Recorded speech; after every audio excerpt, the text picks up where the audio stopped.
माझ्या भाग्याचं माझ्या सोख्याचं लीण सोन्याचं माझं कुंकू रोज पूजिते रोज जपिते लाख मोलाचं माझं कुंकू हा हा हा कुंकू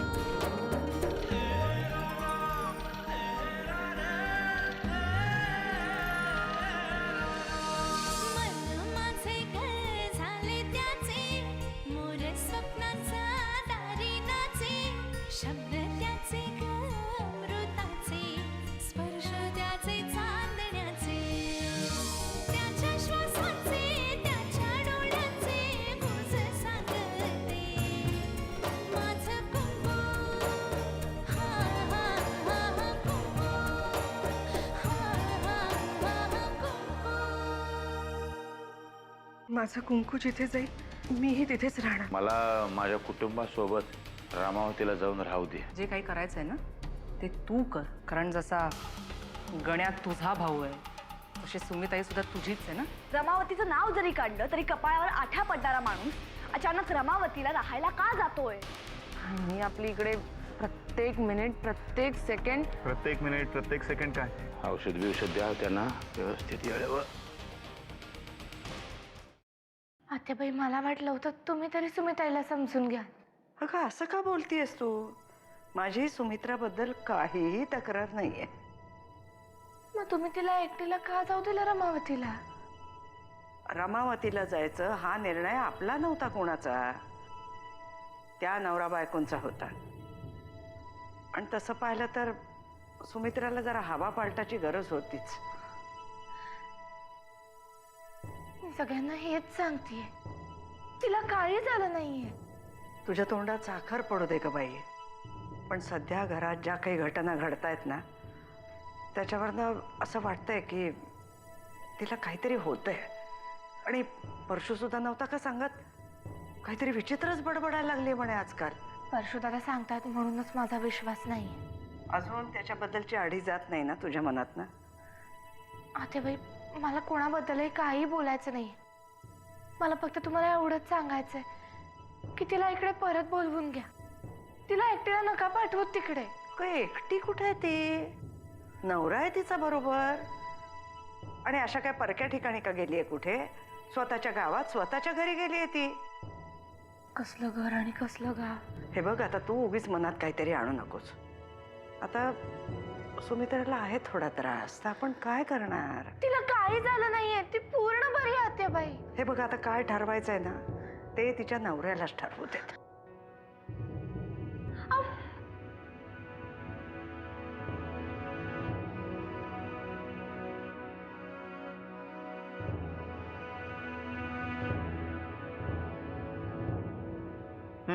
घे.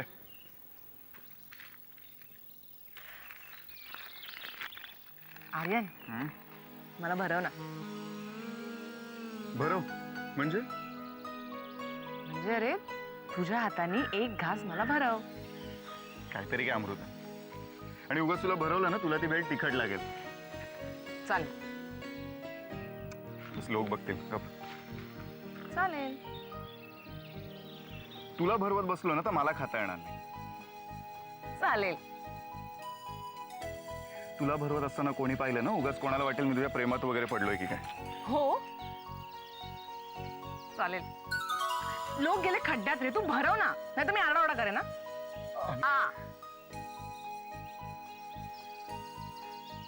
भरव ना.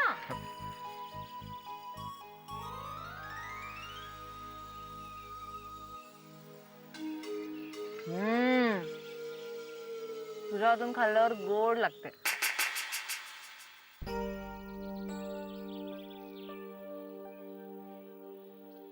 अजून भरवू का? हो तुझ्या हातून खाल्ल्यावर गोड लागते. मुळात भेळ हा आंबट गोड पदार्थ आहे, चटकदार. हो पण तुझ्या हातून खाल्ल्यामुळे सगळी भेळ गोड लागते. एक्सक्यूज मी, कोण आपण? काका तू तू तू कधी आलास? हा काय आत्ताच. तुमची चवीची स्पर्धा चालू होती ना तेव्हा आलो. नाही अरे मी भरवला घास तर आंबट लागेल ना. नाही नाही मी तर आपलं म्हणजे हा इथे हा? कळते तुझी अवस्था, कळतीये मला. ओळख नाही करून देणार ह्या भेळवाल्याशी. हा हा माझा मित्र. मित्र एवढंच. याला काही नाव गाव फळ फूल घरदार गोत्र देवक काही आहे की नाही रे तुमच्यात? म्हणजे अहं. थांब मीच विचारतो. काय भेळवाले, काय नाव काय तुमचं? मी आर्यन, आर्यन SV. आर्यन.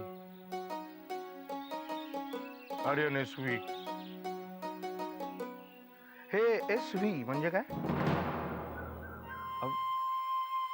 SV म्हणजे काय?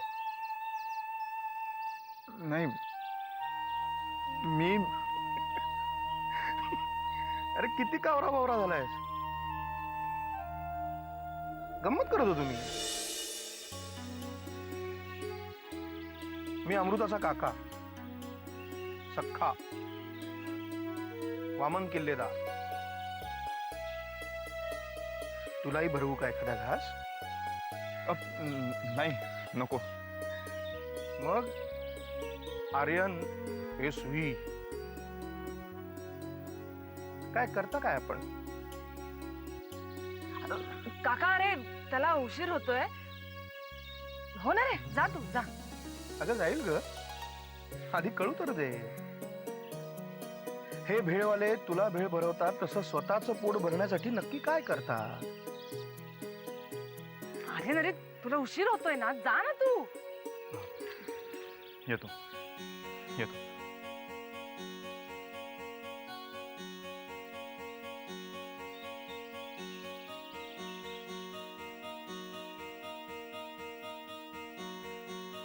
काय काय? काय नाही काका, हा तू म्हणजे ना जवळजवळ माझ्यासाठी मागणी घालायला आल्यासारखं विचारत होतास. विचारायला नको. मुलगा काय करतो, कसा आहे? अरे जबाबदारी आहे माझी, घरातला वडीलधारा माणूस आहे मी. विचारलंस? नाही ना, विचारतच होते पण तू मध्ये आलास. अरे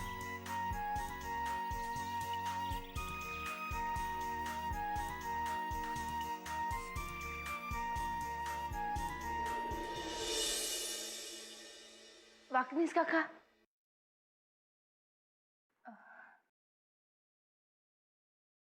माझं एक काम करू शकाल का? काय वहिनी साहेब, तुम्ही आम्हाला काम सांगायचं, आम्ही ते लवकरात लवकर पूर्ण करायचं. अहो हेच तर आमचं काम आहे. फक्त ते काम साहेबांना त्रास होणारा नसावं म्हणजे झालं. असं काही कसं सांगेन मी, कारण जे तुमचं दैवत आहे तेच माझं सुद्धा दैवत आहे.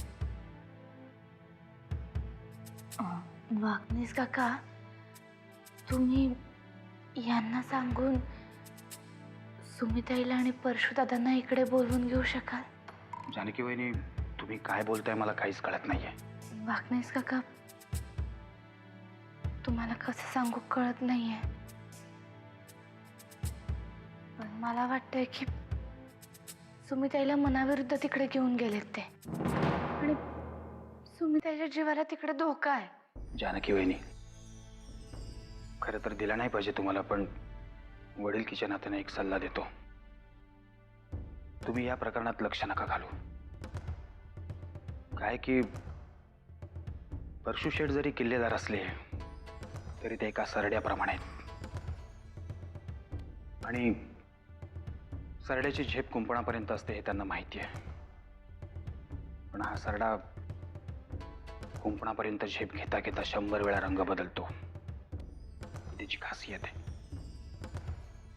आणि अशा रंग बदलणाऱ्या सरड्याच्या नादी लागलो तर आपणच खोटं पडण्याची शक्यता असते. तेव्हा माझं ऐका. वाकनीस काका, माझा जीव सुमिताईसाठी तुटतोय. मला परशुदादांशी काही घेणं देणं नाही आहे.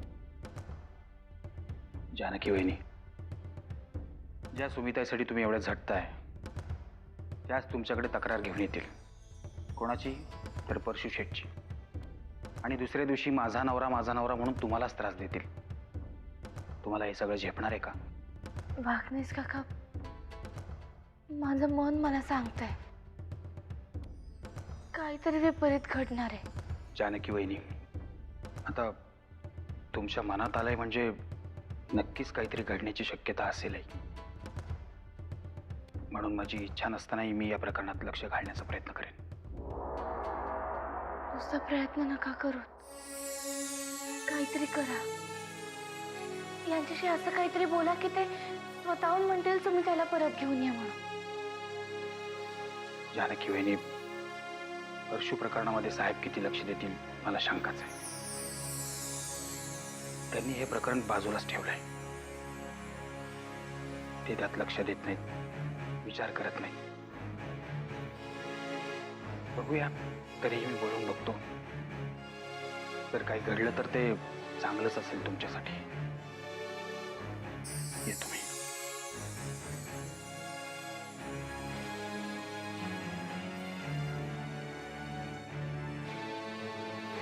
पांडुरंगा, माझा हीच शेवटची आशा आहे.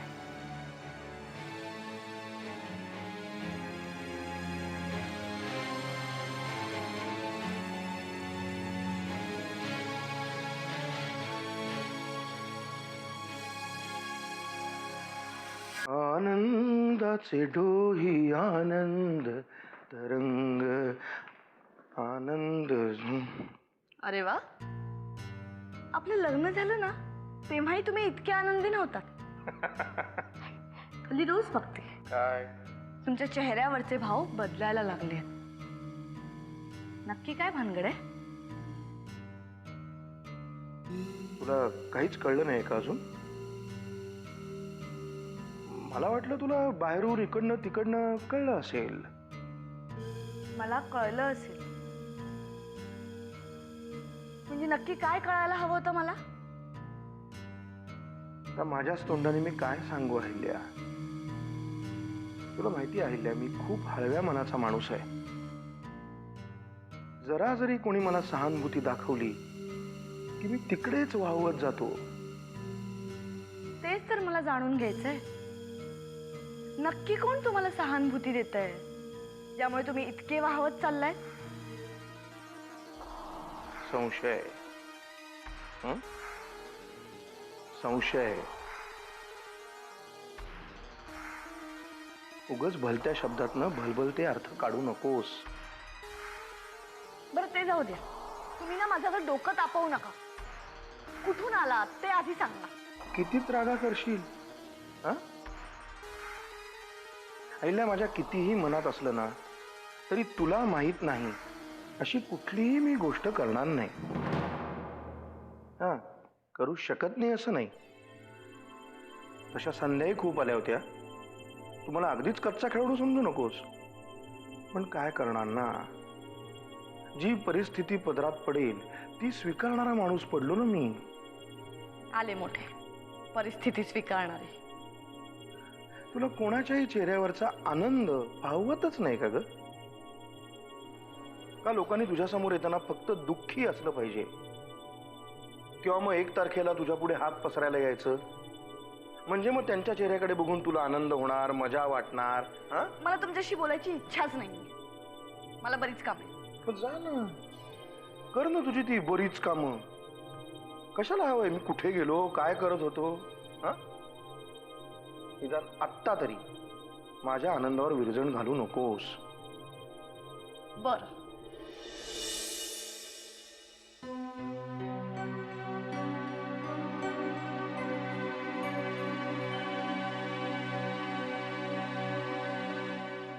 अहो नाही साहेब, तसं काही नाही आहे. इथे सगळं व्यवस्थित आहे. आणि मी तुम्हाला सांगतोय ना, मला कुठल्याही पदाची अपेक्षा नाही आहे. पक्ष बळकट करण्याकडेच माझा सगळा कल आहे.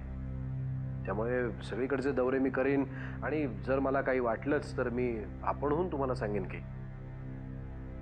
ठीक आहे, ठेवतो फोन.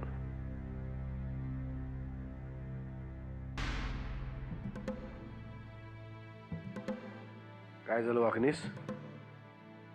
तुम्हाला काहीतरी बोलायचं असणार, त्याशिवाय तुमचा चेहरा असा होणार नाही. हो साहेब, म्हणजे थोडं बोलायचं होतं.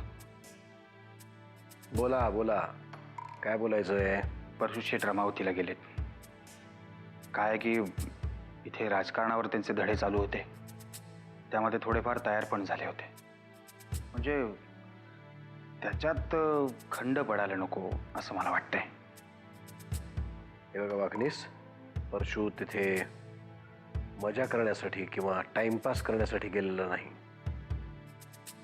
सुमित्राची तब्येत ठीक नाहीये, तिला आराम मिळावा म्हणून तिला घेऊन तो गावाला गेलाय. नाही साहेब, पटतंय मला, पण तेवढंच कारण नाहीये. फक्त श्रीपूर मतदारसंघाच्या इलेक्शन तोंडावर आल्यात. आपल्याला आपली माणसं जमा करावी लागणार. वस्त्यांमध्ये जाऊन कार्यकर्ते आपल्याला एकत्र करावे लागतील. त्यासाठी परशु शेठ हवेत ना. वाकनीस, परशुला ही असली कामं सांगत जाऊ नका. त्याचा भूतकाळ काय होता हे विसरा आणि वर्तमान लक्षात घ्या. असल्या कुठल्याही कामांमध्ये परशु मला दिसता कामा नये. आपल्याकडे बरेच कार्यकर्ते आहेत आणि जर कमी वाटत असतील तुम्हाला तर मी असल्या कामांमध्ये माहिर आहे. नाही साहेब, असं नाही आहे. तशी काही वेळ आली तर मी स्वतः मैदानात उतरेन. मग तुमचा प्रॉब्लेम काय आहे? हां, आता परशुशिवाय तुम्हाला अगदीच करमत नसेल तर गोष्ट वेगळी. नाही साहेब, बरं मी येतो. ठीक आहे, पण अगदीच जर तुम्हाला वाटत असेल परशु गावाला गेल्यामुळे काही प्रॉब्लेम होईल, म्हणजे तुम्ही खरं तर हेच सांगायला आला होतात, फक्त बोलू शकला नाहीत, तर आपली 2 माणसं तिथे पाठवा, म्हणजे आपलंही लक्ष राहील. नाही साहेब, तशी काही आवश्यकता नाही आहे. म्हणजे अजूनही बरीच कारणं आहेत. वाकनीस, तुमच्या बोलण्याच्या सगळ्या पद्धती मला कळतात. तुम्हाला काय बोलायचंय तेही कळतं, बरोबर? साहेब, तुमचा अंदाज कधीच चुकू शकत नाही. म्हणजे मी कितीही लपवण्याचा प्रयत्न केला तरी ते लपवून राहणं शक्यच नाही. शेवटी राजकारणातल्या ज्या काही छोट्या मोठ्या गोष्टी मी शिकलोय ते तुमच्याकडूनच शिकलोय. प्रॉब्लेम काय आहे तुमचा? बस झालं की तुमची कामं आठवा. मी टेरेसवर वॉक घेऊन येतो. ठीक आहे.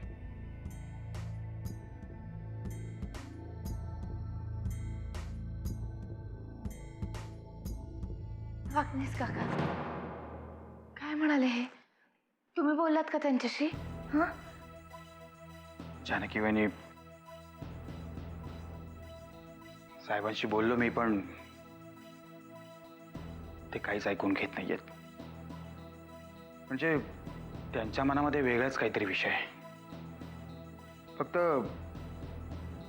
त्यांनी परशु शेठवर मला लक्ष ठेवण्यासाठी माणसं पाठवायला सांगितली. हो का? बरं झालं. मला लगेच पाठवा ना माणसं रमावतीला. हो, पाठवतो मी. एवढी काय घाई आहे? गाई आहे वाकनीस काका.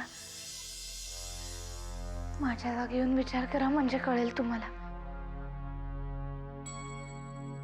ठीक आहे. परशु शेठ आणि सुमित्रा वहिनी रमावतीत पोचायच्या आत माणसं पोचलेली असतील. काळजी करू नका. येतो मी.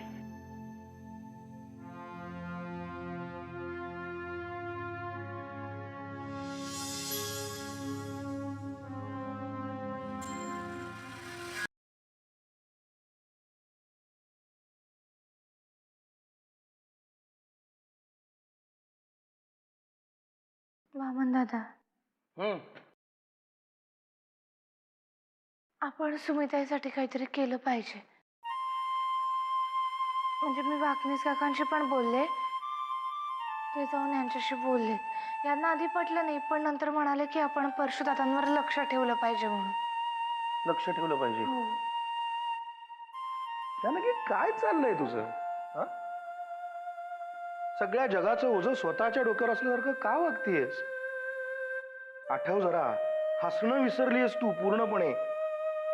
या घरात आली होतीस तेव्हा किती छान हसायचीस, इकडे तिकडे फिरायचीस, पळायचीस. तुझ्याकडे बघून सुद्धा प्रसन्न वाटायचं तेव्हा. तेव्हाची गोष्टच वेगळी होती. काय असं वेगळं बिगळं काही नसतं. सगळं आपल्या मान्यावर असतं. आणि तू म्हणतेस त्याप्रमाणे लक्ष ठेवायचं ठरवलं तरी लक्ष कसं ठेवायचं ग? हा, समजा परशू आणि सुमित्रा दोघे जण त्यांच्या घरात असतील, आत्मदार बंद असेल, तर लक्ष कोणी ठेवायचं आणि कसं? निदान आपल्या मनाच्या समाधानासाठी तरी ना. तुझा काय राग आहे ग एवढा परशूवर? शत्रू आहे का तू सुमित्राचा? मी असं कधी म्हटलं की ते सुमिताईचे शत्रू आहेत म्हणून. पण परशुदादांचं वागणं असं असतं, कधी ऊन कधी पाऊस. कसा अंदाज बांधायचा ना? पण एक सांगू, आत्ता सुमित्रा गावी आहे ते फार बरं आहे. आधीच तिचं आणि अहिल्याचं वाजलंय. ती इथे असती ना तर अहिल्याने रोज काहीतरी नवीन वाद उकरून काढला असता आणि भांडणं केली असती, सगळ्या घराला त्रास दिला असता. त्यापेक्षा शांत राहा आणि काय होतंय ना पुढे ते बघ. म्हणलं तर आपल्या माणसासाठी आपण नाही करायचं तर कोणी करायचं? बघू, काहीतरी करू. हं? अरे हो, आणि ह्या सगळ्या वाईट गोष्टींमध्ये एक गोष्ट जरा बरी घडलीये, ती नेमकी सांगायची राहून गेली. की आज मी आर्यनला भेटलो. आर्यन आपल्या अमृताचा मित्र आहे, अगदी घट्ट आहे, जवळचा. त्याला भेटलो कारण दोघं जण भेळ खात होते तेव्हा दोघांना पकडलं मी. तर म्हणलं तर मी पण भेटली आर्यनला. अमृताचं खूप प्रेम आहे त्याच्यावर, पण त्याच्याकडून गाडं पुढेच जात नाहीये. आलंय माझ्या लक्षात. तू बघ आता मी काय काय करतो. काका, असं का वागलास तू? काय? किती प्रश्न विचारलेस त्याला? जानकी, तुला माहितीये आज हा आर्यनला भेटला आणि त्याला इतके प्रश्न विचारले ना जसं काय माझ्यासाठी मागणी घालायला आला होता. घालणारच होतो, तू मध्ये आलीस म्हणून, नाही तर तिथेच उरकलं असतं मी बरोबर. काका, तुम्ही इथेच गप्पा मारत बसणार आहात का? चला आता. घ्या. जो दुसऱ्यांची वाईट वागतो ना त्याचं असंच होतं. अरे जा आता, भोग स्वतःच्या कर्माची फळं.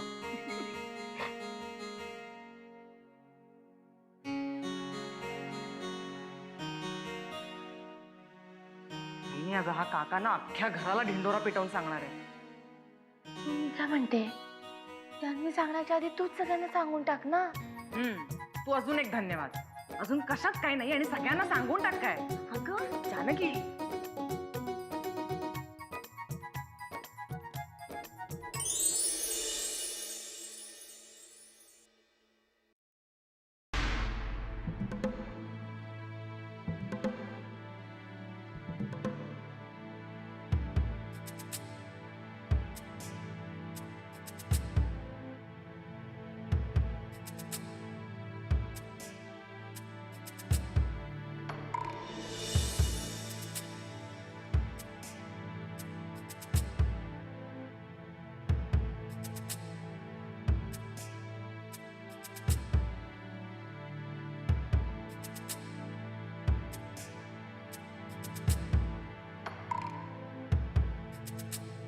आई, मी बोलतीये जानकी.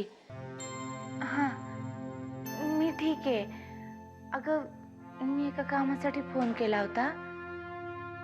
सुमिताई आली आहे तिकडे रमावतीला आणि बरोबर परशुदादा सुद्धा आहे. नाही ग, काही नाही झालं. फक्त ती जेवढे दिवस इकडे ना तेवढे दिवस तिच्यावर लक्ष ठेव. तिची काळजी घे आणि दिवसातून एकदा तरी मला फोन करून सांगत जा तिकडे सगळं कसं आहे ते. नाही, काही नाही झालंय. मी बाकीचं तुला नंतर सांगते. मी आता फोन ठेवते. ठेवू का? हां, अच्छा.